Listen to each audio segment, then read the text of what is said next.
The 570th edition of the MMA Gambling Podcast on the Sports Gambling Podcast Network is brought to you by Underdog Fantasy. Underdog Fantasy offered us plenty of markets for this past week's PGA Championship that you couldn't find anywhere else, and they got tons more for you if you sign up with promo code MMASGPN. Plus, they're going to give you a special pick and a first-time deposit offer of up to $250 in bonus cash. That's UnderdogFantasy.com with promo code MMASGPN.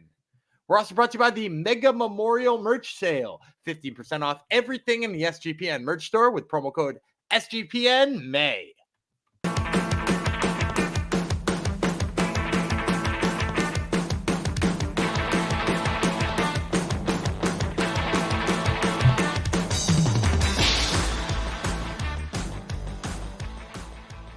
Howdy ho, DeGenerinos, and welcome to the MMA Gambling Podcast and Sports Gambling Podcast Network, episode 570.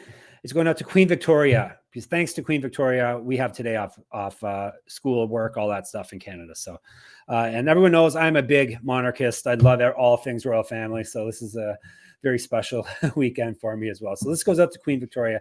Thank you for coming to the show. I'm Jeff Chalks Fox. Don't worry, you Americans get next weekend off. So all is well.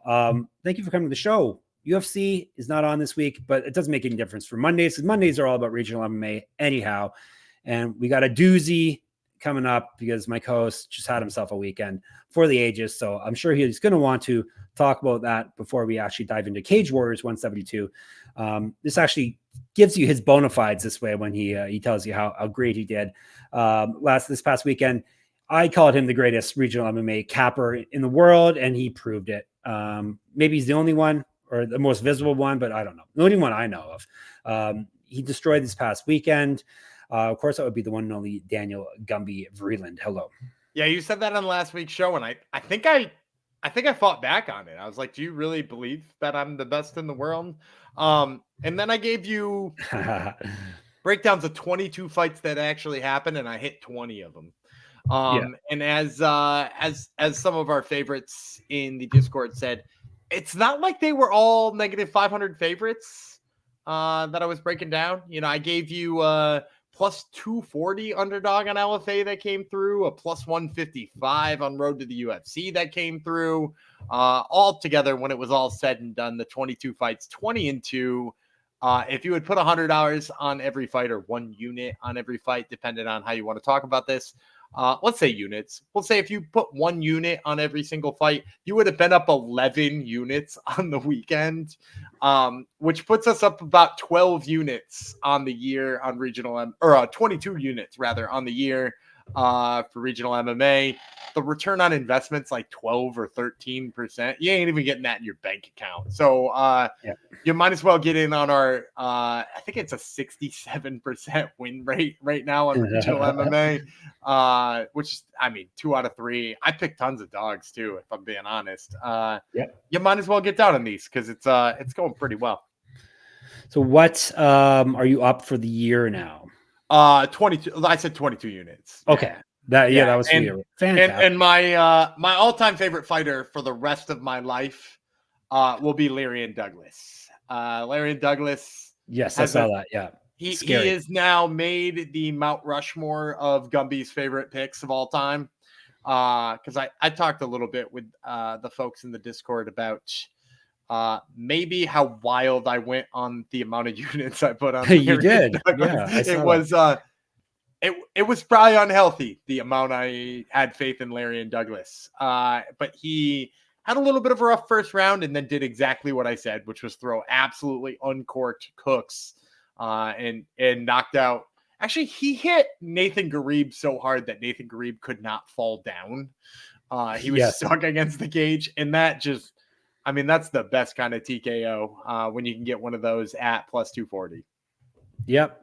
It was quite I haven't had a chance to watch Road 2 yet. How are the fights on Road 2? Is it worth going? A lot of fun ones in there. Yeah, for sure. A lot of people I'm really high on. Kui Huiyan, who I had talked about being, maybe the highest potential fighter off of that season.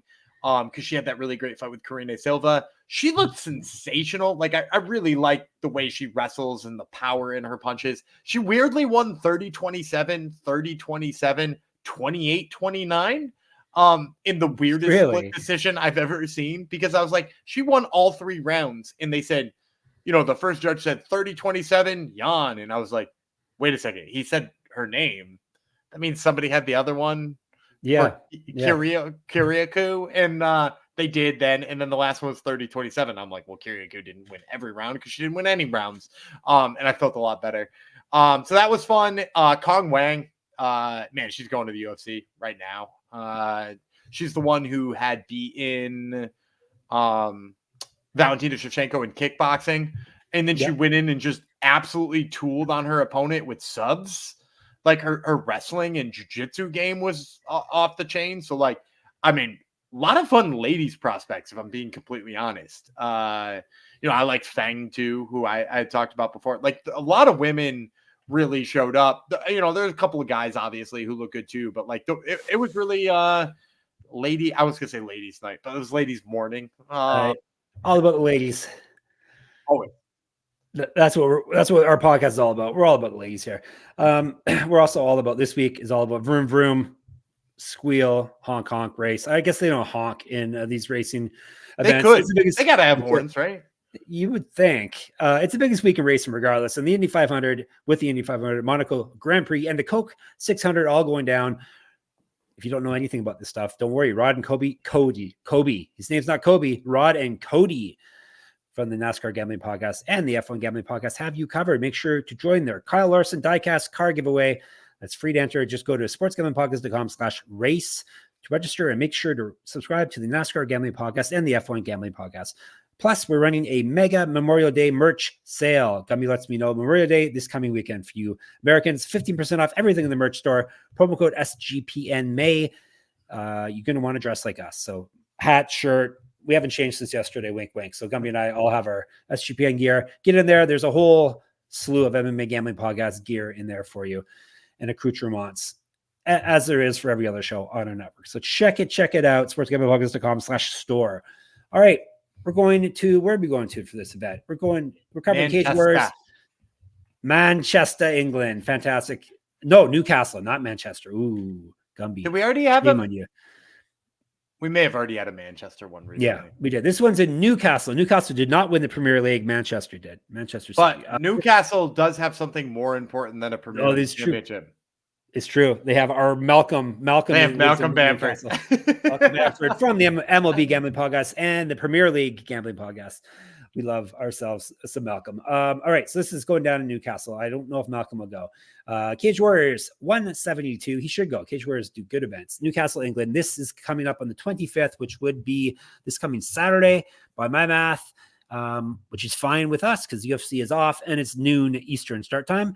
UFC Fight Pass, which makes it even easier. Cage Warriors 172. Newcastle, England in the Virtue Motors Arena. 15 bouts. Gummy has picked the top 5, not top 5 on the card. Well, who knows? According to Cage Warriors site, these are the top 5 fights, I believe. There's been some shuffling around. They were the top 5 listed on the card as of this morning. Tapology now lists them sporadically throughout the card, but Tapology also just barely updated the fights when we knew they were updated long before.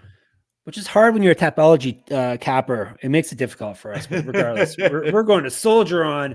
And as you know, end of the card, end of our breakdowns of the top 5 fights, our in-depth breakdowns. Gumby will give you a lightning round, and he will go through with some bonus picks that he has for you. So don't worry, we have got you covered for some Cage Warriors action this coming weekend. You will not be without things to gamble on. People will be fighting. You can gamble on it. All right, we're going to start things off. This is listed as a prelim fight as of now.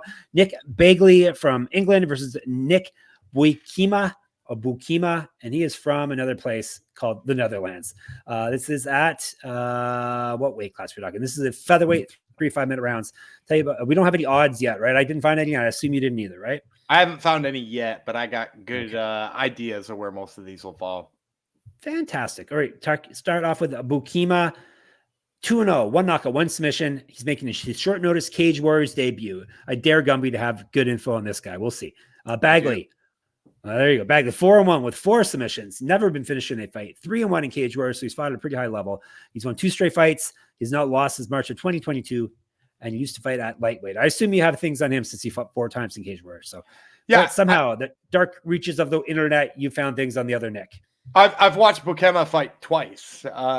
Once I'm He's pretty only sure fought twice. I'm Perfect. pretty sure I watched his second one live, if I'm not mistaken. Was it Levels Fight League? His second one was for.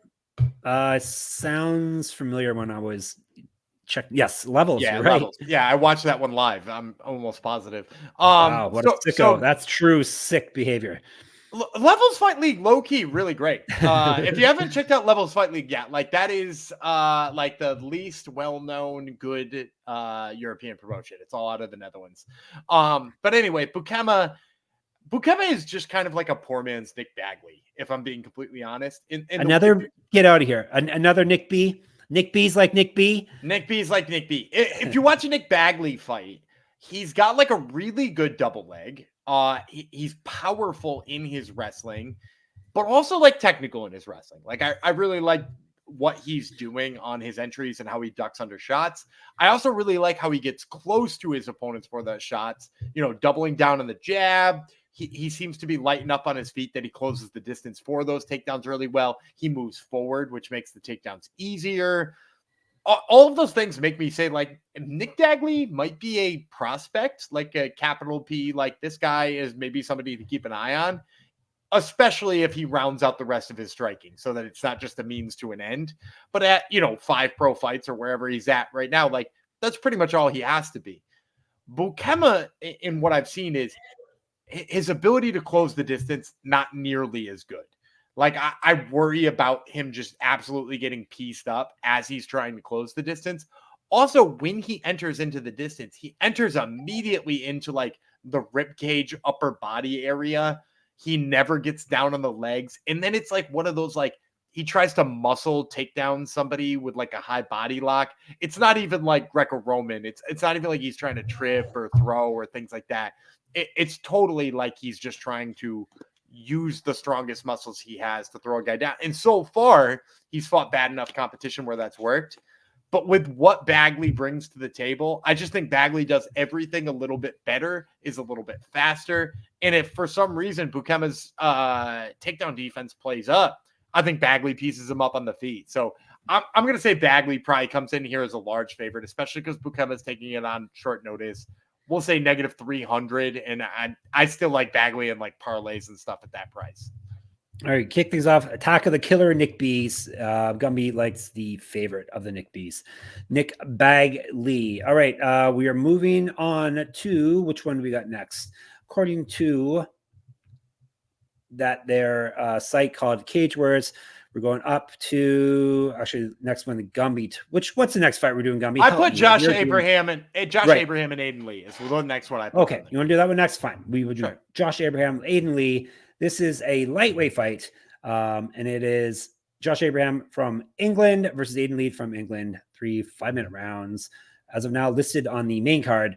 Lee, 11-8, 2 knockouts, 7 submissions. He's been knocked out twice, submitted once, 5-3 in Cage Warriors. He's lost 2 straight, only won 2 of his last 5. Got knocked out in his last fight. He's missed weight before. Went 3-3 in Bellator. He's fight at featherweight, an inch taller than Abraham. 7-4, 4 knockouts, 3 submissions. He's finished everyone. All his wins, at least. He's been submitted twice, 0-3 in Cage Warriors, 1-3 over his last 4, won his last fight via TKO. That was back in March of 2023. Was regional champion, 1-0 as a kickboxer, 0-1 as a boxer, 2 years younger than Mr. Lee.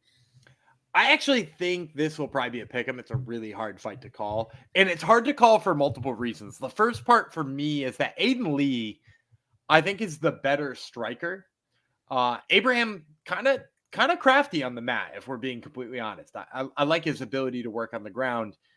Aiden Lee's got pretty good takedown defense, though, which makes me say, like Lee could probably keep this standing and win here. But then the other problem I have, and why I think this is even harder to call, is Lee's chin is just kind of, I think it's terrible. I've seen him get hit with shots, and I've been like, oh, that didn't hit him well. And then he was just out a second later. But I think he's the much better striker than Abraham. So then, like, you have to ask yourself, first of all, is Abraham going to get the takedown? Which ultimately I leaned after watching some film to say no. And then you have to ask yourself, okay, well, if Abraham can't get the takedown, is he the type of guy who could knock Aiden Lee out? And then also I wound up saying no. I know he's got a ton of finishes, but I think Aiden Lee, the way that he works from range is a little bit better. He does seem to have good striking defense, despite the fact that he's been knocked out before. And like I said, I think his chin is crap. But like even on the ones where he's been knocked out, it seems like he was doing the right thing defensively throughout the whole thing. And somebody just like snuck in a punch and like, the wind knocked him out in the process. I don't know that Abraham lands one though. So I'm going to go with Lee. I'm going to say pick him. I'm also going to say I'm probably just straight off this fight just because it's like so confusing in terms of like, what does Aiden Lee even want to happen here? And I'll say I'm still going to pick him, but yeah, I got no real faith in him. If he came in here as a big dog, I'd probably sprinkle on him. But like outside of that, I'm not interested. All right, there you go. Before we move on, Underdog Fantasy. The NBA playoffs are here, and our sponsor, Underdog Fantasy, wants to make it a lot more interesting. Underdog Fantasy is the easiest place to play fantasy sports. Playing their pick'em game is as simple as selecting higher or lower on player stats like points, rebounds, assists, and so much more. You make entries of all basketball or mix and match across your other favorite sports. You win up to 100 times your money, and it's a ton of fun. Go to the main page, their website, underdogfantasy.com. Check out the main screen because they have specials, daily specials on there every day. Plus, new customers get a pick'em special in the lobby when they sign up. And if all that is not enough, Underdog will also be running a ton of different promos, bonus cash airdrops, specials, giveaways, and more throughout the NBA playoffs. So make sure to follow at Underdog Picks on Twitter to keep an eye out. Underdog is available in 30 plus states, including California, Texas, and Canada. They also just launched Champions, their player versus player format in Florida. Sign up with our promo code MMA SGPN to claim your special pick'em and first time deposit offer up to $250 in bonus cash. UnderdogFantasy.com, promo code MMA SGPN is what you need to get our discounts there. All right, let's move on. We're going to do Chasen, Blair, Artūrs, Leisāns next. Does that sound right to you, Gumby? Yeah, that sounds right. All right, lightweights. Did I say the names right? Probably not. Chasen, Blair, Artūrs, Leisāns. Blair is from the United States of America. Leisāns is from Latvia. Let's move on to him first. Leisāns. I'll just keep saying his name different. Maybe I'll hit the right way to say it eventually. He's 9-7, 7 knockouts, 1 submission. He's been knocked out 4 times, submitted twice. This is Cage Warriors' debut. Loss over his last 3, 5-2 over his last 7. Lost his last fight, via submission. Used to fight at welterweight, and he's got multiple regional championships on his mantle. Correct. Get the shirt. The one I'm wearing. No, not this one. Another one. That sports. You can get this one too. sportsgamblingpockets.com/store. All right. Chasen, Blair. Paper. Blair. 4-2. 4 knockouts. He's been submitted 1 time. All those fights have taken place in Cage Warriors. Lost win over his last 4. Won his last fight via TKO. Used to fight at welterweight, and he wrestled for the University of North Carolina. I also have figured out in my dealings or in my journey through Chasen Blair's backstory. So that's all I got. Do you get his nickname? I feel like the way that you said it, you don't get it. Let me think. Paper Chasen Blair? Yeah, okay, I got it. He's chasing paper. Yes, paper chasing Blair. Yeah, I get it. Paper. I at first you said paper. I didn't get it at first. That's why. You're right. Paper Chasen Blair. Which I thought was funny. I think Blair's going to come in here as a big favorite. The wrestling credentials, they seem to love him. He was fighting on, correct me if I'm wrong, he was on those like California Cage Warriors, San Diego ones, yeah. Mm-hmm. And I'm going to be honest with you. All I can remember from that is him colossally letting me down in that Jeffrey Craig fight. I remember that. Yeah, because I was all in on Chasen Blair. I was like, this dude wrestled at the University of North Carolina. He's an absolutely beast wrestling. And I was like, and all Craig's going to do is try to stuff it. And you know what Craig did? Craig took the wrestling right to him and made Blair look terrible. And I can't get that out of my mind, but I really do think the books are going to like Chasen Blair here. I'm going to say like -250, -275. You're going to get like +225 on license. And I'm actually going to take Arthur license here as a big underdog. He's like a decent swing to have here, mostly for 2 reasons. Number one, on the feet, I think he causes enough chaos to make Chasen Blair sweat.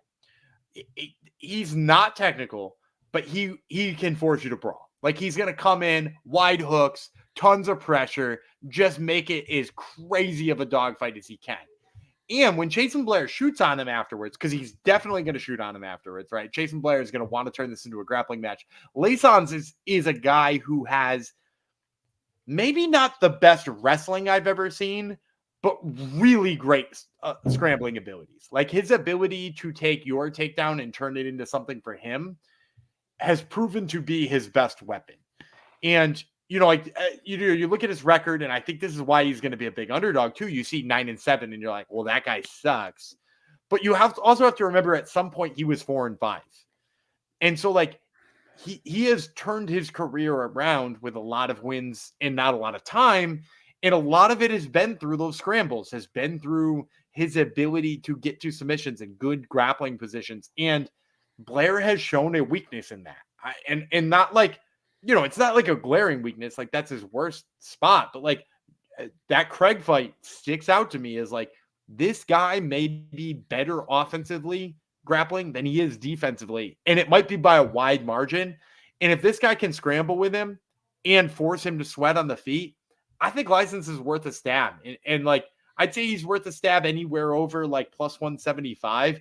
But once he gets into the twos, mid twos, and God forbid he gets up near the threes, I'd be all over it. All right. There you go. Gumby with the hopefully a winning dog pick for you. Freeman Libânio next. Does that sound right? Looks right to me. Yeah, Kennedy Freeman. Do you know about Kennedy Freeman? No, you're going to tell us about her soon, though. I can't wait to tell you. She's the bantamweight. Kennedy Freeman from England versus Gisele Libânio from Brazil. 3 5-minute rounds, 135 pounds. Libânio 2-1, one knockout, one submission, and she's been knocked out once. She owes us rounds, damn it. This is her Cage Warriors debut. She's won 2 straight fights. She's not fought since March of 2023 and used to fight at flyweight. We'll see if Gumby has seen any tape on her. Freeman, the Machine 2.0. She's 4-0 with 2 knockouts, 1-0 in Cage Warriors. She used to fight down at flyweight and bantamweight. Was regional champion. Actually, this is bantamweight, is it not? Okay, yeah, she used to fight. She fought up at featherweight, I believe. I meant flyweight and featherweight. Was regional champion an inch of height over Libânio. And apparently, there's more to her story than I know. Well, you just said the big part of it. Her nickname, the Machine 2.0. Yes, the Machine 2.0. Can't you? Nothing's ringing a bell. I'm trying to think who the Machine is. The Machine Freeman. Yeah, who's that? Ian the Machine Freeman. Do you remember Ian Freeman? No. Oh God! I take it's his daughter. I take you're going to tell me. Do some research, man. Ian Freeman. Ian Freeman. I don't remember him. He was like the first British dude in the UFC that was like worth. Really? Anything. Yeah. Come on now. I don't remember this guy. Anyhow, it's his daughter. I take it. Yeah. His daughter. Oh yeah. Okay. Heavyweight. Yeah. Right. He fought Frank Mir, Andrei Arlovsky. I wasn't really watching was I watching UFC in 2002 and 3? Not really. So I probably missed him. That's why I don't remember. I was watching it in middle school, man. There you go. So yeah, I watched a whole bunch of Ian Freeman back in the day, and obviously I've seen films since then. So yeah, this is his daughter. And Cage Warriors loves that they have Ian Freeman's daughter. This is a setup fight for sure. She's going to be negative 500, 600 favorite here. And really, I'll be honest with you, the part of her that's the best about her fighting style is just that, like, with a lot of women's bantamweights, you're like, oh, she's got power. Add Josie Nunez or, I mean, I guess it doesn't have to be bantamweights, but like Ariane Carnelosi or something. And then you're like, but they don't know how to sit on their punches and actually use that power. They just wing stuff instead. Freeman sits on her punches better than most bantamweights I've seen, to the point where she hit somebody in her last fight with a big right hook.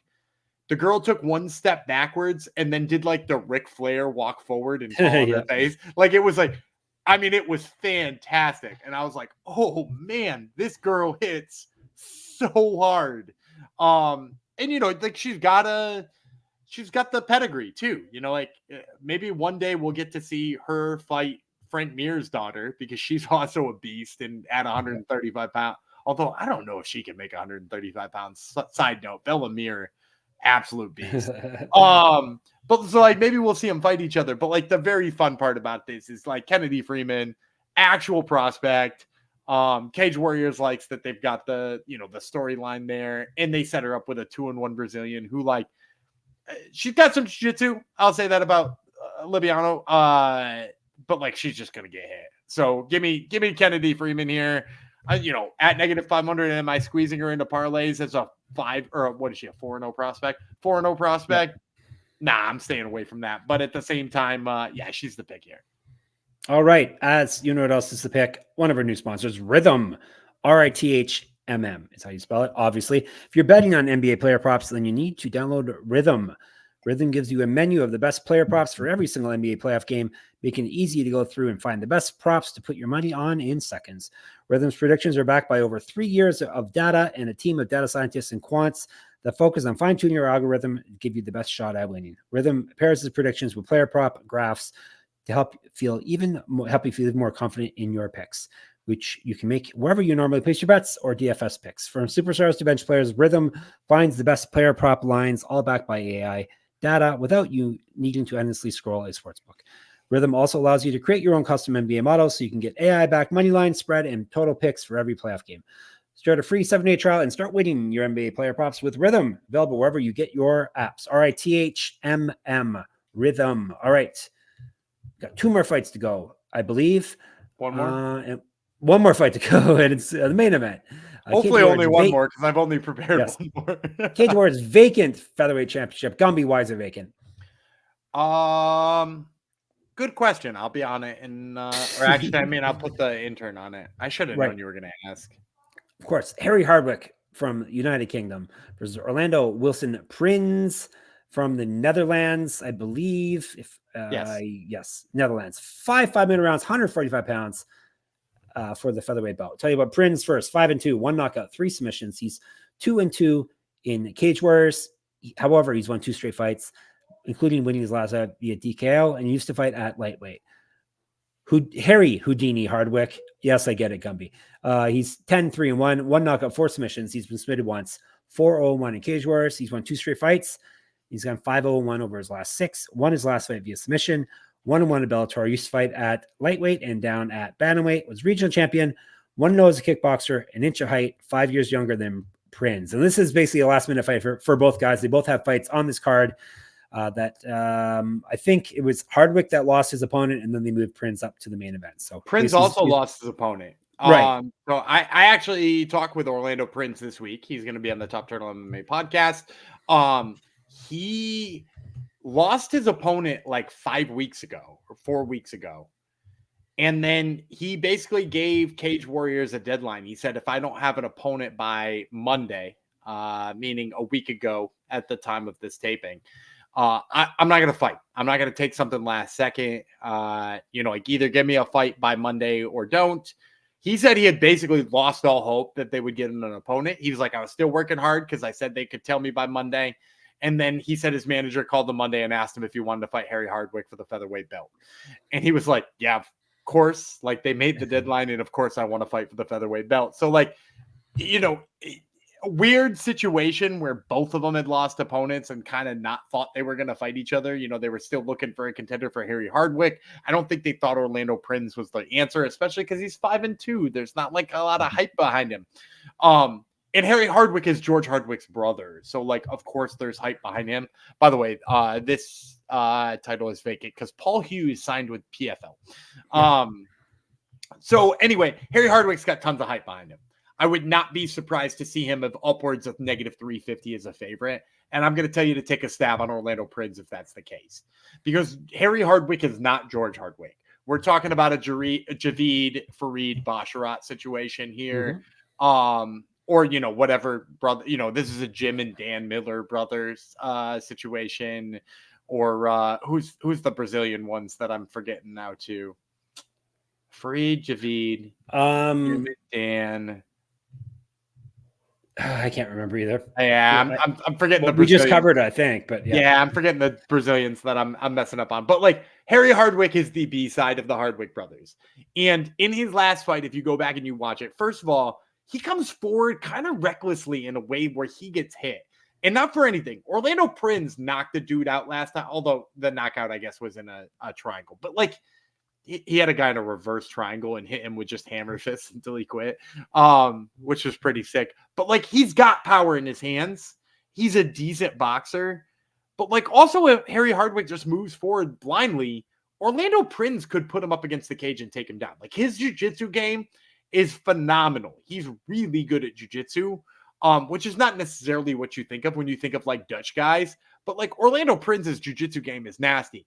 And I'll say this, Harry Hardwick spent a lot of his last fight pressed against the cage, not able to work away. And yes, did he wind up taking the guys back? For sure. But it was like in a clinch and he just like turned and spun and jumped on the guy's back. And the guy did nothing to stop it. Prins is a better grappler than that. Prins is a better striker than that. I think Prins nullifies all the dumb grappling stuff he's doing and actually winds up in the better situations. And I think the blind movement forward here for Hardwick winds up in clinches he doesn't want to be in. So I'm going to say Orlando Prins. And if you can get him, look, I think you're going to get him at plus 300 or better. I think you play that all day, every day.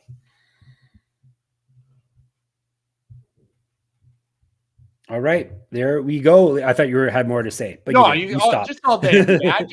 All day, every day. All right, his name is Prince, and he is funky. That's the pick. All right, this recap, and Gumby will give you some bonus picks in the lightning round. Crash, bang, boom. He's got Prince. He's got Lee. He's got Freeman. He's got Leisāns. Something like that. He's got Bagley in the Attack of the Killer Nick Bees that we kick things off with. All right, lightning round. Gumby, there's 10 other fights for you to pick and choose from.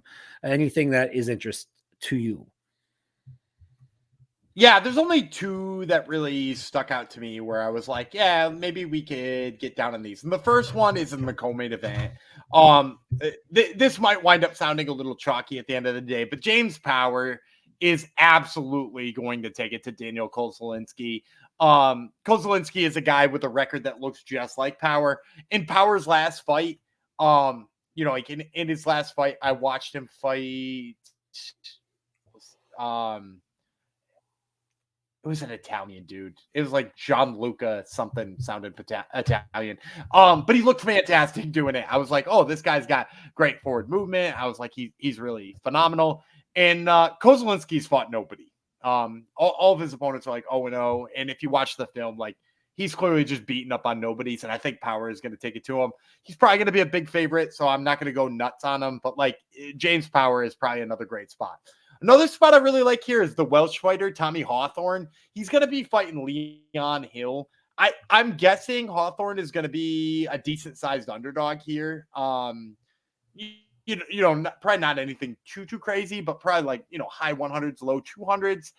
I think Hawthorne's got a lot of skills that I think people are sleeping on. Like, I think people see him as a guy who's kind of one note and throws big bombs and like hopes for the best. But I've actually seen a lot of different things from him that make me feel a little bit more confident in him. And I don't really love Leon Hill. So Hawthorne and Powers are my 2 lightning round picks that are worth a play. And if you would listen to my lightning round picks last week for LFA, which by the way, we don't count in our official picks. I gave you 2 picks. One of them wound up an underdog. One of them wound up a favorite. Favorite actually lost, which is kind of a bummer, but the underdog in the co-main event wound up taking it home. So profitable on the lightning round picks as well. Fantastic. All right, there you go. You're all set for Cage Wars this coming Saturday morning, afternoon, wherever you are in the world. We'll be back tomorrow. More regional MMA action coming into your orifices tomorrow. In the meantime, we're in the Discord always, sportsgamblingpodcast.com/Discord. You can reach us in there. You can also reach us via our YouTube comments on our channel, MMA Gambling and Podcast, obviously. Make sure you subscribe. That would help us out greatly. You can also reach us on Twitter. Gumby runs our account at SGPN MMA. He's at Gumby Vreeland. I'm at Jeff Fox Writer. What else should I tell you about? My Substack, moneymma.substack.com. Get in there. Check out the stuff I'm writing. Enter my free weekly UFC Pick'em contest. All will be good. Top Turtle MMA Podcast. Gumby runs that. Minus me, which is good news for all of you. He has interesting people on there for interviews always. Do you want to reveal who's on it this week or not yet? Well, I already mentioned Orlando Prins right before he fights Harry Hardwick is going to be on it. And then I'm pretty sure the second guest this week is going to be Therese Finney, getting ready for Contender Series in August.